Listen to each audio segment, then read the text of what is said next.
Hey, it's Vu, and today I'm going to take a look at Astralis attacking an area to win some rounds in a row and kind of try and adjust the way the half is going. So you can kind of use this yourself to really understand a fairly basic example of how a team can utilize attacking a certain angle to start to kind of condition their opponents and then play off of that. So here we're going to have Astralis. They get the standard mid control, or banana control rather, with Magisk and Device. They're going to come back over to middle, the smoke over to arch side. They throw it a little bit before. Usually they want to actually attack the area so that the counter utility can potentially be thrown out. You see the molly out of Perfecto there.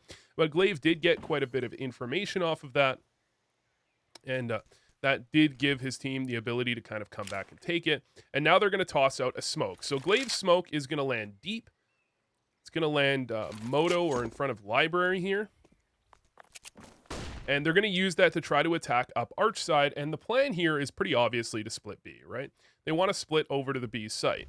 However, Perfecto is inside of arch here. He's going to get the initial frag. And he's going to damage Glaive, but not get the kill, right? So now what does Astralis know? Well, they know that the arch side player, basically, for NaVi is dead. Device is putting on some pressure, and he knows that there are two players on B.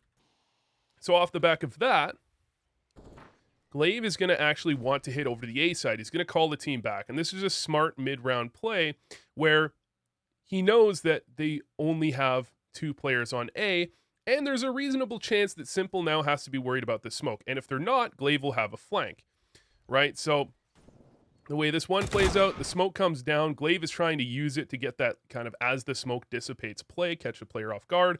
But unfortunately for him, Simple catches him off. And now they know only one site, or only one player is on the bomb site. So they just attack the bomb site quickly and effectively and take down Electronic. But I'm not really focused on this too much. What they did was they pressured Arch. They planned on splitting B. However, information came their way, which caused them to rotate back up truck. But importantly, they did go 1-for-1 on the arch side player, and they put pressure on arch. So now into the following round, you have another buy. Again, they're going to try and attack up arch, this time very quickly.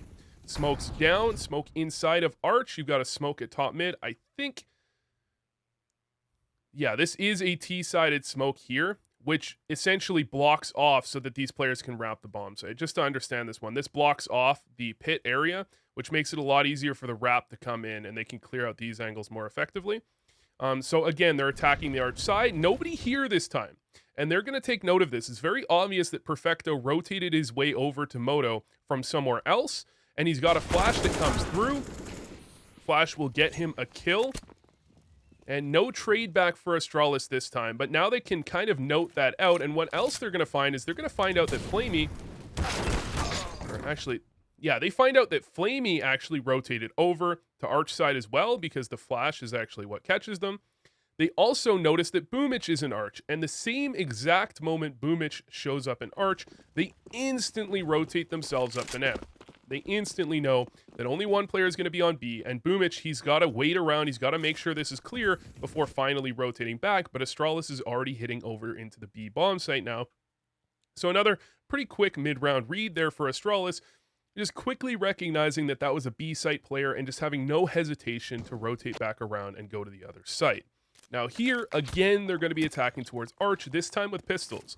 So again, attacking something, even with pistols, can certainly work out and work to condition the opposition and get information. So what are they going to do here? They're going to attack up towards arch side. They spot one towards truck side. So they know there is a player pushed up truck. They spot Simple over in towards arch.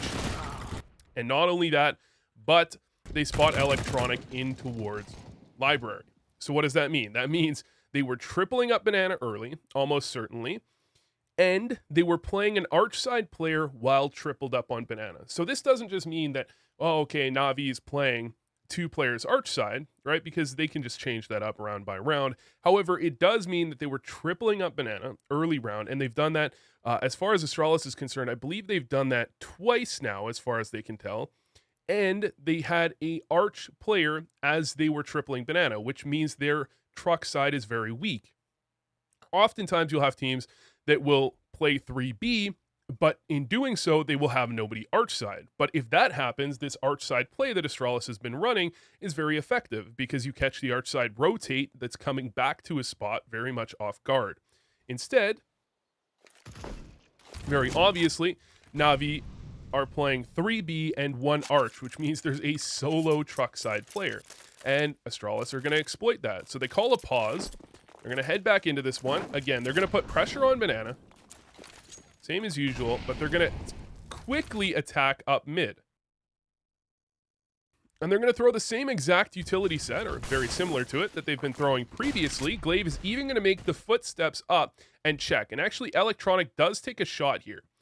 And obviously, given that they have a smoke landing Moto, they're expecting either someone rotated from site to get to Moto, or they're just checking that that's a 1 arch side player. And in that they have 1 arch, and they usually play 3B, that would mean that there's only 1A and they can quickly hit into the bomb site.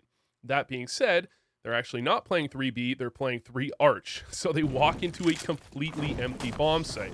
However, you can see that they attacked arch round after round after round. They got a lot of information off of attacking arch consistently.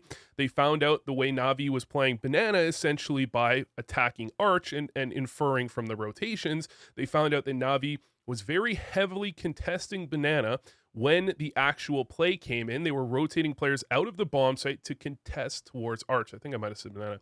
To contest towards arch. They were also rotating their B player over very actively to contest towards arch as well. So what they do is they toss this smoke down here. This smoke also has the dual purpose of if someone is playing deep arch, they might have to fall back behind it. And NaVi had played inside of arch a couple of times, and either they push out in front of it, in which case they may be exposed to glaive, or they push out behind it, in which case their rotate is further delayed into the bomb site, right? So they just throw that in the same utility again. They attack arch side. They secure and make sure that somebody is there. And then they quickly make their way up truck side, trying to give no rotation time for the NaVi side. And luckily for them, there's 5 players from NaVi outside the bomb site. So they secure the bomb site easily. And although they don't win this round, it's a pretty good example, I think, of how teams can kind of execute on running a play multiple times, switching it up a little bit, because they didn't run the exact same play. They tried to adjust it to work better against the way NaVi was playing. But at the end of the day, they then ran something on a pistol round, which they then switched up immediately heading into the next gun round. Now, at the end of this, I'm going to show you how luck plays a factor in CS more than people like to admit. You know, it's not all luck or anything. Some people like to frame it like that, but there is luck involved. And it's one of those situations, you got to be lucky to be good, you got to be good to be lucky. So what happens here? Electronic spots out Glaive on the jiggle, and he jiggles out, goes for the shot, and then he jiggles back and goes for the shot again.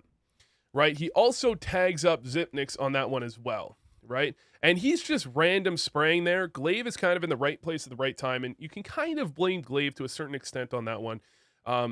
Credit to Electronic, because Glaive has a more narrow angle to shoot at, right? He knows exactly where Electronic is. He's in the cubby. It's pretty easy to spam, but Electronic plays it smart.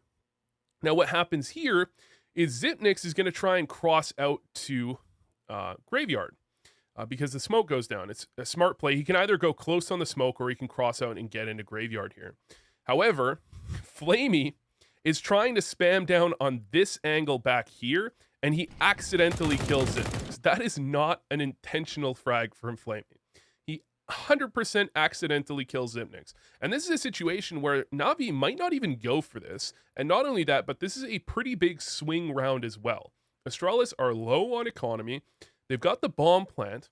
They don't have a ton of loss bonus. And they could have, if they didn't get spammed through smokes for 2 deaths, won this round without losing a player. Instead, they lose 2 through smokes, and they end up losing the round for a pretty clever retake here from NaVi. So the smoke goes down, flash out, then the re-flash to get him through, or to get Electronic through, and then they make their way through with multiple. They get themselves in a good spot, close out the round, and that is, again, a swing round. If Astralis win that, they lose this map 16-14. If Astralis win that, they probably win the map. But instead, a couple of smoke spams, one of which was clearly intentional and one of which was very much luck-based, gets them a retake that they had no business getting, and they close out the round and they close out the game as well. So, interesting. both aspects of this one.